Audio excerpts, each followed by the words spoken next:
Kita belajar Pancasila, kita bernafas dalam sila-silanya.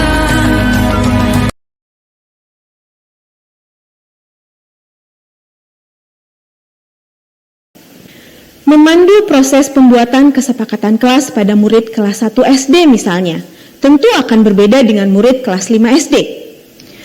Memahami kebutuhan murid. Hal ini dapat dilakukan dengan mencari informasi mengenai apa yang murid harapkan terjadi di dalam kelas dan apa yang tidak diharapkan murid di dalam kelas. Kebutuhan juga secara spesifik dapat ditemukan dengan 3 pertanyaan kunci. Kelas seperti apa yang kamu inginkan? Teman seperti apa yang kamu inginkan? Dan guru seperti apa yang kamu inginkan? Biarkan murid-murid mengungkapkan pendapatnya dengan bebas dan terbuka.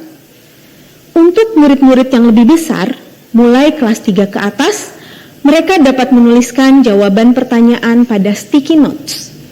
Sementara untuk murid-murid yang lebih kecil, guru dapat menanyakan pertanyaan-pertanyaan ini dalam diskusi kelas.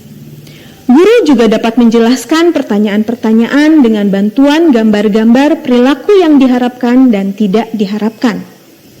Guru membuat daftar harapan-harapan murid. Sekarang Bapak dan Ibu akan mempunyai banyak sekali masukan dari murid-murid. Harapan mereka pasti berbeda-beda. Lalu apakah semua harus diakomodasi? Jawabannya, tidak. Proses selanjutnya adalah menyaring kebutuhan agar dapat mengakomodasi kepentingan bersama.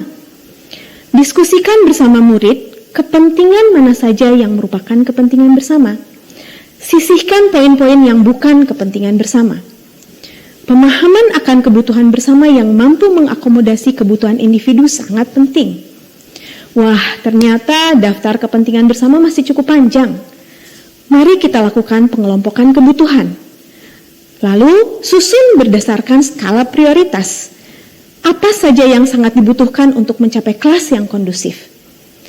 Untuk murid-murid kelas besar, mereka dapat dibagi dalam kelompok-kelompok kecil untuk menentukan prioritas. Sebelum akhirnya kembali dalam diskusi kelas untuk mendapatkan konsensus. Untuk kelas kecil, guru masih sangat berperan untuk memimpin jalannya diskusi dengan panduan pertanyaan. Mana yang paling penting dilakukan atau tidak dilakukan di kelas? Yang tidak kalah penting untuk diperhatikan adalah jumlah poin kesepakatan. Untuk kelas besar, 1-7 poin kesepakatan. Sedangkan untuk kelas kecil, batasi hingga 5 poin kesepakatan.